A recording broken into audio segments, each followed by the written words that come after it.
दोस्तों यहाँ पे जिस चीज़ का आप लोग को बेसब्री से इंतजार था, यहाँ पे क्लास 11th की स्कॉलरशिप का फॉर्म कब होगा। फाइनली दोस्तों यहाँ पे वो डेट आ गई है। क्लास 11th का जो स्कॉलरशिप का फॉर्म होना है वो यहाँ पे पूरी तरीके से स्टार्ट हो चुका है। फॉर्म जो है दोस्तों यहाँ पे पूरी तरीके से यहाँ पे कंप्लीट आपका फिल भी हो रहा है। यहाँ पे फिल होने के साथ में आपका डिजी लॉकर, NPCI सारी चीज़ें एक बार में वेरीफाई हो जा रही है। ठीक है, यहाँ पे क्लास 11th में इस बार कुछ चेंजेस भी किए गए हैं, तो मैं यहाँ पे सारी चीज़ें आपको दिखाने वाला हूँ। यहाँ पे एक लाइव फॉर्म भी फिल करके दिखाऊंगा। पूरा फॉर्म यहाँ पे मैं आपको प्रिंट तक दिखाऊंगा कि प्रिंट कैसे निकालेंगे। ठीक है, पूरा फॉर्म, पूरा कंफ्यूजन, डाउट सारा आपका यहाँ पे क्लियर कर दूंगा। ठीक है, कोई भी अगर लेकिन बीच में कंफ्यूजन या डाउट होता है दोस्तों तो आप मुझे कमेंट में या फिर इंस्टाग्राम पे मैसेज करके जरूर पूछ लीजिए। तो चलिए यहाँ पे हम फॉर्म को फिल करना स्टार्ट करते हैं। दोस्तों फॉर्म को फिल करने के लिए यहाँ पे आपको अपने मोबाइल फोन या कंप्यूटर में कोई भी एक ब्राउजर ओपन करना है, गूगल क्रोम, मोजिला फायरफॉक्स, कोई भी। इसके बाद यहाँ पे आपको सर्च करना है स्कॉलरशिप। ठीक है, आपको यहाँ पे लिखना है स्कॉलरशिप। जैसे आप स्कॉलरशिप सर्च करेंगे यहाँ पे scholarship.up.gov.in यहाँ पे स्कॉलरशिप की वेबसाइट आ जाती है। इसको आपको ओपन कर लेना है।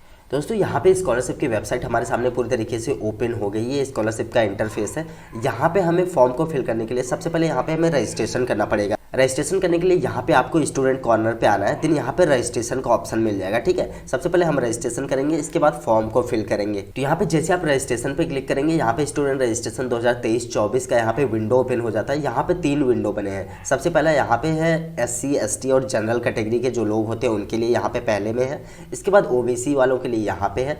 देन यहाँ पे माइनॉरिटी कैटेगरी के जो लोग आते हैं यहाँ पे 3rd में है। ठीक है, तो आप कौन सी कैटेगरी से आते हैं आपको अपना देख लेना है। इसके बाद यहाँ पे आपको आप 11th का फॉर्म फिल कर रहे हैं तो यहाँ पे आपको पोस्ट मैट्रिक इंटरमीडिएट फ्रेश, ठीक है, यहाँ पे मिल जाता है पोस्ट मैट्रिक इंटरमीडिएट फ्रेश। इसको आपको क्लिक करना है 11th और 12th के फॉर्म के लिए। ठीक है, तो 11 का फॉर्म यहाँ पे मैं दिखा रहा हूँ, तो यहाँ पे आपको यही ओपन करना है। इसके बाद यहाँ पे एक छोटा सा फॉर्म आ जाएगा। यहाँ पे कुछ ज़्यादा फॉर्म आपको फिल नहीं करना है। सबसे पहले यहाँ पे आपको अपनी डिस्ट्रिक्ट चूज करनी है। जैसे आप डिस्ट्रिक्ट चूज करेंगे आपके डिस्ट्रिक्ट में जितने भी शिक्षण संस्थान होंगे उन सब की लिस्ट यहाँ पे आ जाती है। ठीक है, यहाँ पे पूरी लिस्ट आ जाएगी। आपको इनमें से अपना कॉलेज जो भी है उसे चूज करना है। कॉलेज चूज करने के बाद यहाँ पे वर्ग जात समूह पूछता है, यहाँ पे सेलेक्ट पे क्लिक करना है। आप जिस भी कैटेगरी से आते हैं यहाँ पे ऑप्शन आ जाएगा अन्य पिछड़ा वर्ग। जैसे मैं OBC का यहाँ पे दिखा रहा हूँ तो यहाँ पे अन्य पिछड़ा वर्ग आ रहा है। अन्य पिछड़ा वर्ग चूज करने के बाद दोस्तों यहाँ पे धर्म आता है, इसमें आपको यहाँ पे हिंदू चूज करना है। इसके बाद यहाँ पे छात्र छात्रा का नाम डालना है। यहाँ पे जो भी आप डिटेल डालेंगे अपने आधार कार्ड और हाई स्कूल के मार्कशीट के हिसाब से। ठीक है, आप यहाँ पे अपने आधार कार्ड के हिसाब से खास करके डालेंगे, क्योंकि आप जब यहाँ पे डिजी लॉकर ऑथेंटिकेट करेंगे या फिर आधार का ऑथेंटिकेशन करेंगे, अगर आधार कार्ड में आपका मिसमैच नाम आता है तो आपका फॉर्म यहाँ पे कंप्लीट नहीं होगा। तो आपको अपने आधार के हिसाब से यहाँ पे नाम डालना है। इसके बाद यहाँ पे आधार से रजिस्टर्ड मोबाइल नंबर, जो आधार में जुड़ा है वही मोबाइल नंबर यहाँ पे डाल देना है। फिर इसके बाद हाई स्कूल उत्तीर्ण करने का वर्ष यहाँ पे पूछ रहा है। हाई स्कूल कौन से साल में आपने पास करा है वो चीज़ यहाँ पे आपको सेलेक्ट कर लेनी है। जिस भी सन में आपने पास करा वो चीज़ यहाँ पे सेलेक्ट करनी है। देन यहाँ पे हाई स्कूल का बोर्ड आता है, तो आपको सेलेक्ट पे क्लिक करके आपका जो भी बोर्ड है हाई स्कूल का उसको यहाँ पे सेलेक्ट कर लेना। सारे बोर्ड का नाम यहाँ पे मिल जाएगा। देन इसके बाद हाई स्कूल बोर्ड का अनुक्रमांक यहाँ पे पूछता है, मतलब हाई स्कूल का आपका जो रोल नंबर था वो यहाँ पे आप डालना है। ठीक है, यहाँ पे रोल नंबर डालने के लिए 2 ऑप्शन मिलता है। ठीक है, यहाँ पे सबसे पहले देखिए, यहाँ पे जब आप जाएंगे तो यहाँ पे देखिए एक यहाँ पे मैसेज आता है inter only alphabet if exist in roll number. मतलब ये है अगर आपके रोल नंबर में कोई अल्फ़ाबेट है जैसे ABCD कुछ भी है, अगर रोल नंबर से पहले है तो वो आपको यहाँ पे डालना है, नहीं तो इसको ब्लैंक छोड़ देना है। ठीक है, अगर आप में सिर्फ नंबर है जैसे 1 2 3 4 5 ऐसे नंबर है तो आपको यहाँ पे वो रोल नंबर डाल देना है। इसके बाद यहाँ पे पूछता है स्वनिर्मित पासवर्ड डालें। ठीक है, यहाँ पे आपको अपना एक पासवर्ड बना लेना है। पासवर्ड कैसे बनेगा दोस्तों, यहाँ पे स्क्रीन में मैं आपको डेमो दिखा रहा हूँ। ठीक है, कुछ इस तरीके से यहाँ पे आप पासवर्ड बनाएंगे जिसमें कुछ अल्फ़ाबेट रहेंगे, कुछ नंबर और कोई भी आप सिंबल का यूज कर सकते हैं। ध्यान रखेंगे अल्फ़ाबेट जो भी आप डालेंगे उनमें से कोई एक स्मॉल और कोई एक कैपिटल में होना चाहिए। ठीक है, इसके बाद सेम पासवर्ड आपको दोबारा यहाँ पे डालना है। दिन ये जो कैप्चा दिख रहा है कैप्चा यहाँ पे डाल के जनरेट OTP पे क्लिक करना है। जैसे आप जनरेट OTP पे क्लिक करेंगे दोस्तों यहाँ पे आपके मोबाइल फोन पे एक OTP जाती है। OTP यहाँ पे आपको डालना है। अगर आपके पास एक बार में OTP नहीं आता तो यहाँ पे रीसेंड पे क्लिक कर लेना और आपको वेट करना, OTP आ जाएगा। ठीक है, OTP यहाँ पे आपको डाल देना है। यहाँ पे ये जो कैप्चा दिख रहा है ये कैप्चा सेम टू सेम आपको यहाँ पे डालना है। देन आपको submit OTP and proceed registration पे क्लिक कर देना है। जैसे आप submit OTP and proceed registration पे क्लिक करेंगे यहाँ पे आपके सामने आपका रजिस्ट्रेशन जो है कंप्लीट हो जाएगा। ठीक है, यहाँ पे आपको सबसे पहले यहाँ पे रजिस्ट्रेशन नंबर मिल जाता है। इस रजिस्ट्रेशन नंबर को आपको लिख के या फिर कॉपी करके रख लेना है। ठीक है। इसके बाद अब हमें लॉगिन करके फॉर्म को फिल करना है। तो लॉगिन करने के लिए आपको यहाँ पे होम पेज पे दोबारा से होम पे क्लिक करना है। देन यहाँ पे आपको स्टूडेंट पे आना है। अब हमने रजिस्ट्रेशन यहाँ पे कंप्लीट कर लिया है, तो हमें यहाँ पे फ्रेश लॉगिन में आना है, ठीक है। रिन्यूअल लॉगिन में हमें नहीं आना है, हमें यहाँ पे फ्रेश लॉगिन पे आना है। फ्रेश लॉगिन आने के बाद यहाँ पे प्री मैट्रिक मिल जाएगा 9-10। इसके बाद इंटरमीडिएट है 11-12 वालों के लिए, तो इंटरमीडिएट स्टूडेंट लॉगिन पे क्लिक करेंगे। देन जो रजिस्ट्रेशन नंबर अभी आपने कॉपी करा था वो रजिस्ट्रेशन नंबर आपको यहाँ पे डालना है। आपको अपना मोबाइल नंबर जो आपने रजिस्ट्रेशन के टाइम पे डाला था वो डालना है। देन यहाँ पे आपने जो पासवर्ड बनाया था वो पासवर्ड डालना है, और ये जो कैप्चा दिख रहा है कैप्चा यहाँ पे सेम टू सेम डाल के सबमिट पे क्लिक करना है। जैसे दोस्तों आप यहाँ पे सबमिट पे क्लिक करेंगे, यहाँ पे पूरा फॉर्म आपके सामने ओपन हो जाएगा। आप देख सकते हैं यहाँ पे पूरा फॉर्म हमारे सामने ओपन हो गया है। ये क्लास 11th का मैं आपको दिखा रहा हूँ, ठीक है। यहाँ पे मैं आपको 11th का दिखा रहा हूँ 11 वालों के लिए, ठीक है। वो भी शुरुआत से पूरा प्रिंट तक का पूरा फॉर्म आपको यहाँ पे दिखाऊंगा। अब यहाँ पे देखिए हमने रजिस्ट्रेशन यहाँ पे कंप्लीट कर लिया है। इसके बाद यहाँ पे डिजी लॉकर से सत्यापन करें पे हमें क्लिक करना है। डिजी लॉकर से सत्यापन करें पे क्लिक करते ही दोस्तों यहाँ पे click here for DigiLocker verification आता है, इस पे आपको क्लिक करना है। देन यहाँ पे जो आपका मोबाइल नंबर है वो मोबाइल नंबर ऑटोमेटिक आ जाएगा। इसके बाद यहाँ पे एक कैप्चा दिखता है, कैप्चा आपको सेम टू सेम जो आपको ऊपर दिख रहा है वो डालना है। देन यहाँ पे चेक मार्क करना है, एक छोटा सा बॉक्स बना होगा, चेक मार्क करके यहाँ पे जनरेट ओटीपी पे क्लिक करना है।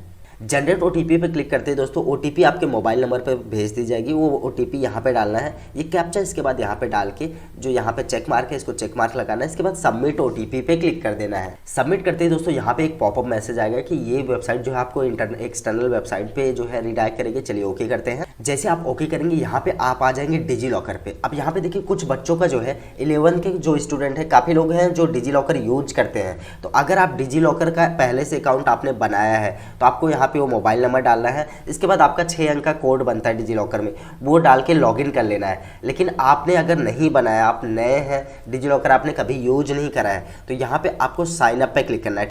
इसके बाद यहाँ पे आपका अपना आधार नंबर पूछता है, आधार नंबर पूरा आपको यहाँ पे डाल के नेक्स्ट पे क्लिक करना है। जैसे ही आप नेक्स्ट पे क्लिक करेंगे जो आपका आधार में रजिस्टर्ड मोबाइल नंबर होगा उस पर ओटीपी चला जाता है। ओटीपी आपको यहाँ पे डाल के सबमिट पे क्लिक करना है। लेकिन अगर आपके पास ओटीपी नहीं जाता है, कुछ एरर आता है या फिर ऐसा एरर आता है कि Aadhaar does not have verified mobile number, इसका मतलब ये है दोस्तों आपके आधार में मोबाइल नंबर नहीं जुड़ा है, तो आप तत्काल जाके अपने नज़दीकी आधार सेवा केंद्र में अपना आधार में मोबाइल नंबर जुड़वाएं। इसके बाद आगे का प्रोसेस आप करें। लेकिन अगर आपके पास ओटीपी जाता है तो ओटीपी यहाँ पे डालना है, देन आपको सबमिट पे क्लिक करना है। ओटीपी जैसे ही आपका यहाँ पे सबमिट होगा आपको सेट योर सिक्योरिटी पिन करके एक मैसेज आता है। यहाँ पे आपको एक सिक्योरिटी पिन सेट करने को बोलेगा जो कि 6 अंक का पिन होता है। अब साफ शब्दों में बताऊँ, जैसे आपका मोबाइल फ़ोन होता है, मोबाइल फ़ोन को अनलॉक करने के लिए आप एक पिन डालते हैं, कोड डालते हैं, सेम इसी तरीके से 6 अंक का एक कोड बना लेना है आपको यहाँ पे, ठीक है। जब आप डिजी लॉकर लॉगिन करेंगे तो 6 अंक का कोड पूछता है, वो कोड आपको यहाँ पे अपने हिसाब से बना लेना है। कोड को बनाने के बाद यहाँ पे डन पे क्लिक करना है। जैसे आप डन पे क्लिक करेंगे दोस्तों यहाँ पे आपका डिजी लॉकर का पूरा ऑप्शन आ जाता है। यहाँ पे आपका आधार नंबर है, इस पे चेक मार्क रहेगा, इस पे चेक मार्क करने देना है। देन आपको यहाँ पे अलाउ पे क्लिक कर देना है। जैसे दोस्तों आप यहाँ पे अलाउ पे क्लिक करेंगे यहाँ पे आप देखेंगे आपकी पूरी डिटेल जो आधार कार्ड में है आपके सामने यहाँ पे आ जाता है, आपका फोटो, नाम, डेट ऑफ बर्थ, सारी चीज़ें। देन यहाँ पे आपको अपनी डिटेल वेरीफाइड डिटेल पे क्लिक करके वेरीफाई करनी है। जैसे आप वेरीफाइड डिटेल पे क्लिक करेंगे यहाँ पे आपका डिजी लॉकर से सत्यापन करें, ये जो मेन होता है ये यहाँ पे कंप्लीट हो गया। अब इसके बाद छात्रवृत्ति हेतु आवेदन पत्र भरे पे क्लिक करना है। जैसे आप छात्रवृत्ति हेतु आवेदन पत्र भरे पे क्लिक करेंगे यहाँ पे आपका पंजीकरण रजिस्ट्रेशन की डिटेल आ जाती है। यहाँ पे आपको कुछ नहीं फिल करना है, आपको नीचे आना है। नीचे आप आएंगे यहाँ पे व्यक्तिगत विवरण आता है, यहाँ से आपको फॉर्म फिल करना है, स्टार्ट करना है। सबसे पहले यहाँ पे आवासीय स्थायी पता पूछता है, तो जो आपका एड्रेस है वो पूरा एड्रेस आपको डाल देना है, जो आपका स्थायी पता है। जैसे यहाँ पे विलेज लिखना है, अगर आप गाँव से हैं तो आपको अपने गाँव का नाम लिख देना है। देन इसके बाद यहाँ पे नीचे वाले में आपको पोस्ट लिख के आपको अपने पोस्ट का नाम लिख देना है, ठीक है। इस हिसाब से दिन यहाँ पे आता है पत्र व्यवहार का पता, मतलब आपका जो प्रेजेंट एड्रेस है वो, ठीक है। अगर आपका प्रेजेंट एड्रेस और परमानेंट एड्रेस दोनों एक है तो यहाँ पे चेक मार्क करना है, तो एड्रेस दोनों यहाँ पे सेम आ जाएगा, ठीक है। देन इसके बाद यहाँ पे राशन कार्ड संख्या पूछता है, परिवार आईडी, हालांकि ये कंपलसरी नहीं है। अगर आपके पास राशन कार्ड नंबर है तो आप डाल सकते हैं, नहीं तो आप इसको ब्लैंक छोड़ देंगे, ठीक है। जो यहाँ पे स्टार मार्क में है, जैसे यहाँ पे रेड दिख रहा है, ठीक है, रेड डॉट में जो भी है, रेड स्टार जिस पे है वो कंपलसरी, वो आपको फिल करना है। तो चलिए मैं राशन कार्ड अभी नहीं फिल करूँगा। इसके बाद हाई स्कूल का प्राप्तांक पूछता है, हाई स्कूल का प्राप्तांक यहाँ पे डाल देना है, जो भी हाई स्कूल में नंबर आपको मिला था वो नंबर यहाँ पे पूरा डालना है। देन यहाँ पे पूर्णांक पूछता है, तो यूपी बोर्ड में हाई स्कूल का पूर्णांक 600 होता है, लेकिन आप में देख लेना आपका कितना है, जितना भी है आपको यहाँ पे डाल देना है। इसके बाद पाठ्यक्रम का नाम, यहाँ पे पाठ्यक्रम का नाम पूछेगा तो क्लास 11th एंड 12th, तो आप कौन सा फॉर्म फिल करें, मैं कक्षा 11 का यहाँ पे फिल कर रहा हूँ जिनका है, ठीक है। अगर आप 12 का फिल कर रहे हैं फ्रेश तो 12 का फिल कर सकते हैं, तो मैं यहाँ पे 11th का ही फिल कर रहा हूँ। इसके बाद यहाँ पे पाठ्यक्रम के वर्तमान सत्र में प्रवेश तिथि पूछता है, ठीक है। तो पाठ्यक्रम के वर्तमान सत्र मतलब अभी क्लास 11th में आपने कब एडमिशन लिया था। देखिए एक अप्रॉक्स में आपको डेट बता देता हूँ, ये डेट आप अपने कॉलेज में वेरीफाई कर लीजिएगा। 1 अप्रैल से लेके जो है जून तक जो है एडमिशन्स हुए थे, तो आपको अपने कॉलेज में वेरीफाई कर लेना है, ठीक है। कॉलेज में वो आपको बता देंगे कि क्या डेट आपको यहाँ पे डालना है, ठीक है। लेकिन अगर आपको नहीं मिलती है डेट को एग्जैक्ट, तो आप अप्रैल का कोई भी डेट उठा सकते हैं, ठीक है। 20, 21, 22, 23, 10, 15 कोई भी एक डेट उठा के आप यहाँ पे फिल कर देंगे। उसके बाद जब आप रफ कॉपी प्रिंट निकालेंगे तो वहाँ पे ले जाके आप वेरीफाई करवा लीजिएगा। इसके बाद यहाँ पे बोर्ड में पंजीयन क्रमांक पूछता है, तो आपके पास बोर्ड में रजिस्ट्रेशन नंबर है, अगर है तो डाल देना, नहीं तो यहाँ पे NA लिख देना है, ठीक है। यहाँ पे NA लिख देंगे। इसके बाद यहाँ पे बोर्ड का नाम पूछता है, तो यहाँ पे सेलेक्ट बोर्ड पे क्लिक करके आपको अपना बोर्ड चूज कर लेना है। यूपी बोर्ड है, CBSE, कौन सा बोर्ड है, तो मैं यहाँ पे यूपी बोर्ड चूज करूंगा। इसके बाद आधार सीडित बैंक खाते में धनराशि का भुगतान होगा, बैंक खाता अंकित नहीं किया जाना है, ठीक है। यहाँ पे देख लीजिए बैंक अकाउंट जो है नहीं मांग रहा है, लेकिन हो सकता है अगर आप OBC या जनरल से हैं तो आप में जो है बैंक अकाउंट की डिटेल मांग ले, तो आपको बैंक अकाउंट की डिटेल देनी होगी। लेकिन यहाँ पे जो आपका आधार से अकाउंट जुड़ा हुआ है, जो आधार से सीडेड है, जिसमें DBT ऑन है, उसी में ही आपका पैसा आ जाएगा। तो आप एक बार अपना वेरीफाई कर लेंगे, अपने बैंक खाते में आधार नंबर को जरूर से लिंक करवा लेंगे दोस्तों। इसके बाद यहाँ पे 15 नंबर पर पूछता है आवासीय दिव्या छात्र, तो आपको यहाँ पे चूज करना है। अगर आप हॉस्टल में रह के पढ़ाई करते हैं तो आपको यहाँ पे आवासीय छात्र पे चूज करना है, लेकिन आप घर में रह के अगर पढ़ाई करें, अपने घर पे रहते हैं, तो यहाँ पे दिव्या छात्र पे चूज करना है। देन इसके बाद यहाँ पे अनुमोदित वार्षिक नॉन रिफंडेबल अनिवार्य शुल्क यहाँ पे पूछता है। तो देखिए ये जो शुल्क होता है हर कॉलेज में अलग होता है, किसी में 3000 होता है, किसी में 5000 होता है, किसी में 3500 रुपये होता है, ठीक है। तो आप अपने कॉलेज में इसको वेरीफाई करेंगे। जैसे मैं जिनका फिल कर रहा हूँ यहाँ पे 3000 है, तो मैंने यहाँ पे 3000 डाल दिया है। इसके बाद यहाँ पे अगर कोई विकलांगता वगैरह है तो आपको डालना है, नहीं तो यहाँ पे छोड़ देना है। इसके बाद यहाँ पे दोस्तों आ जाता है गत वर्ष में प्राप्त छात्रवृत्ति की धनराशि एवं अन्य विवरण, ठीक है। तो हम चलिए नीचे आते हैं। तो यहाँ पे गत वर्ष में प्राप्त छात्रवृत्ति की मतलब ये है दोस्तों, तो पिछले साल क्लास 10th में अगर आपने स्कॉलरशिप का फॉर्म फिल करा था, आपको स्कॉलरशिप आई थी, तो कितनी स्कॉलरशिप आई थी आपको यहाँ पे डाल देना है, ठीक है। यहाँ पे जैसे अनुरक्षण भत्ता पूछता है तो यहाँ पे आपको 0 डालना है। फिर इसके बाद यहाँ पे शुल्क पूछता है कितने रुपए आपको मिले थे, अगर मिले थे तो ठीक है, नहीं तो यहाँ पे 0 डाल देना है, ठीक है। इसके बाद यहाँ पे गत वर्ष की कक्षा आती है, तो आपको गत वर्ष का कौन सा, गत वर्ष मतलब होता है पिछला कक्षा, पिछला आपका 10th होगा। आप 11th का फॉर्म फिल करें तो यहाँ पे 10th होगा। अगर आप 12th का फिल कर रहे हैं तो यहाँ पे 11th आपका आएगा, ठीक है। गत वर्ष का परीक्षा फल यहाँ पे चूज करना है, सेलेक्ट पे क्लिक करना है। पास है या प्रमोट किए गए हैं तो पास है यहाँ पे। देन यहाँ पे पूर्णांक आपको डाल देना है, ठीक है, क्लास 10th का पूर्णांक। देन प्राप्तांक कितना नंबर मिला था वो डालना है। जैसे आप नंबर डालेंगे, जैसे मैं यहाँ पे आपको डेमो दिखा देता हूँ, यहाँ पे जैसे आप नंबर डालेंगे तो आपका जो यहाँ पे परसेंटेज होगा ऑटोमेटिक यहाँ पे कैलकुलेट हो जाएगा। इसके बाद यहाँ पे शिक्षण संस्थान का नाम पूछता है, आपको क्लास 10th में कौन से स्कूल में उन्होंने पढ़ाई करी थी वो नाम यहाँ पे डाल देना है। इसके बाद दोस्तों यहाँ पे शैक्षिक विवरण आ जाता है। ये जो है यहाँ पे कंपलसरी नहीं है, ठीक है, आप चाहे तो फिल कर सकते हैं, नहीं तो इसको पूरा यहाँ पे छोड़ सकते हैं। यहाँ पे बता देता हूँ, छात्र छात्रा का यहाँ पे पिता अगर साक्षर है तो यहाँ पे सेलेक्ट कर लेना है, अगर है तो यस करना, नहीं तो नो कर देना है, ठीक है। जैसे मैं यहाँ पे जिनका फिल कर रहा हूँ वो साक्षर नहीं है तो नो कर देता हूँ। इसके बाद यहाँ पे क्या छात्र छात्रा की माता साक्षर है तो वो भी यहाँ पे साक्षर नहीं, मैं यहाँ पे दोनों नो कर देता हूँ। देन यहाँ पे कुछ ऑप्शन है, आप देख लेंगे अपने हिसाब से, अगर इसमें से कुछ भी आपका सुटेबल है तो यहाँ पे सामने चेक मार्क करना है, नहीं तो इसको भी ऐसे ब्लैंक छोड़ देना है। देन यहाँ पे ये जो कैप्चा देख रहे हैं, ये कैप्चा आपको डाल देना है। कैप्चा डालने के बाद दोस्तों यहाँ पे मैं प्रमाणित करता हूँ, करती हूँ, फिर चेक मार्क करना है। देन आपको यहाँ पे सबमिट पे क्लिक कर देना है। जैसे दोस्तों आप यहाँ पे सबमिट पे क्लिक करेंगे, आपका फॉर्म जो है यहाँ पे सक्सेस हो गया, लेकिन पूरा भी कंप्लीट नहीं हुआ, अभी पूरा प्रोसेस मैं आपको बता रहा हूँ, ठीक है। यहाँ पे अभी जो आपने बेसिक डिटेल फिल करी वो फिल हो गया है। यहाँ पे बोल रहा है आवेदन पत्र को पूर्ण करने के लिए अगले चरण में फोटो अपलोड करें, ठीक है। क्लास 9, 10, 12th में जो है फोटो इन्होंने नहीं लिया था, लेकिन यहाँ पे 11th में ये फोटो ले रहे हैं। तो चलिए होम पेज पे क्लिक करते हैं। आप यहाँ पे होम पे आपको क्लिक करना है। होम पे क्लिक करने के बाद आप यहाँ पे आ जाएंगे। अब हमारा देखिए यहाँ पे भी फोटो नहीं लिया, लेकिन उन्होंने बताया कि फोटो आपको अपलोड करना पड़ेगा, लेकिन देखिए यहाँ पे फोटो ऑटोमेटिक आ गई है। अब फोटो कौन सी आएगी, आधार कार्ड वाली आएगी, ठीक। इसके बाद यहाँ पे आवेदन पत्र संशोधित करें यहाँ पे है, तो अभी आपको संशोधन नहीं करना। संशोधन कब करना है आपको बताता हूँ, सीधे इसको आपको छोड़ देना है, आपको सीधे आ जाना है आय एवं जात प्रमाणीकरण हेतु। जैसे आप आय जात प्रमाणीकरण हेतु पे क्लिक करेंगे, यहाँ पे आय प्रमाण पत्र आवेदन फॉर्म संख्या पूछता है, तो आप अपने आय प्रमाण पत्र में लेफ्ट साइड की तरफ देखेंगे ऊपर आवेदन संख्या लिखा होता है, वही आवेदन फॉर्म संख्या यहाँ पे डालना है। उसके जस्ट नीचे आप देखेंगे तो प्रमाण पत्र क्रमांक लिखा होता है, वो आय प्रमाण पत्र का क्रमांक यहाँ पे आपको डाल देना है। देन ये जो कैप्चा देख रहे हैं, कैप्चा डाल के सबमिट पे क्लिक करना है। जैसे आप सबमिट करेंगे आपको थोड़ा सा स्क्रॉल करके नीचे आना है होगा। जैसे आप नीचे आएंगे तो यहाँ पे आपके आय प्रमाण पत्र में जो भी डिटेल है यहाँ पे सब दिख जाएंगी। अगर यहाँ पे डिटेल आ जाती है तो आपको वेरीफाई इनकम डिटेल पे क्लिक करना है। इसके बाद हमारा यहाँ पे आय प्रमाण पत्र संख्या का मिलान जो है यहाँ पे सफल हो गया। इस तरीके से आपका भी सफल हो जाएगा।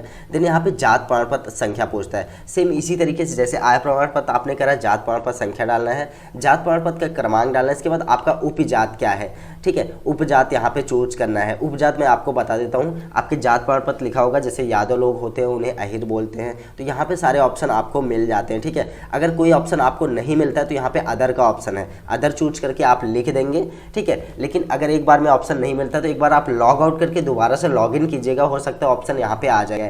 वेबसाइट में ऐसी ग्लिच चल रही है तो यहाँ पे हो जाएगा।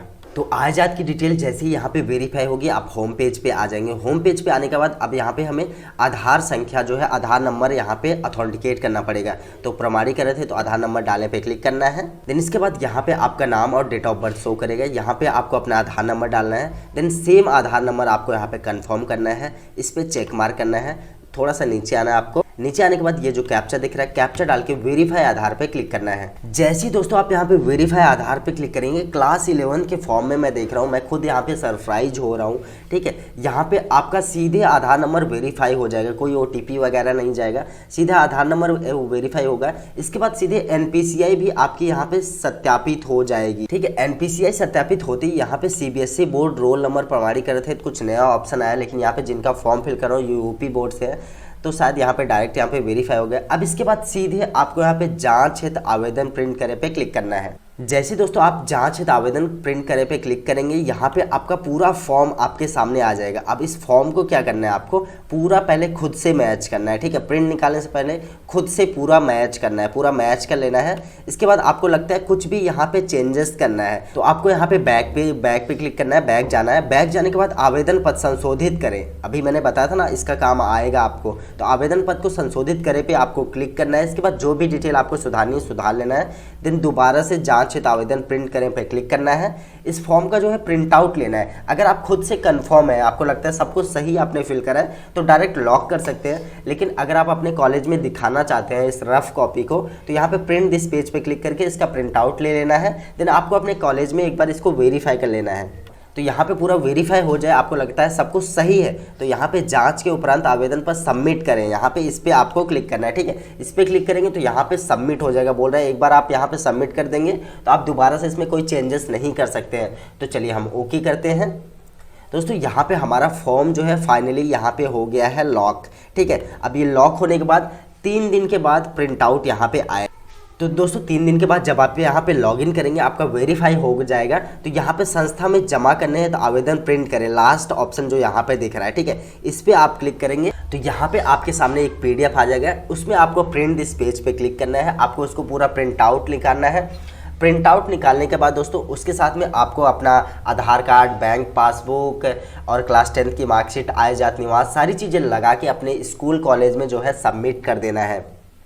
तो यहाँ पे आपका जो है पूरा स्टेप मैंने यहाँ पे स्टेप बाय स्टेप आपको बता दिया और साथ ही एक लाइव फॉर्म भी फिल करके बता दिया। लेकिन दोस्तों अगर बीच में कोई भी कन्फ्यूजन या डाउट है आपको, ठीक है, कोई भी प्रॉब्लम हो रही है तो आप कमेंट के जरिए या फिर इंस्टाग्राम पे आप मुझे डायरेक्ट मैसेज करके पूछ सकते हैं। अगर आपको वीडियो पसंद आया तो वीडियो को लाइक, शेयर और चैनल को सब्सक्राइब जरूर करें।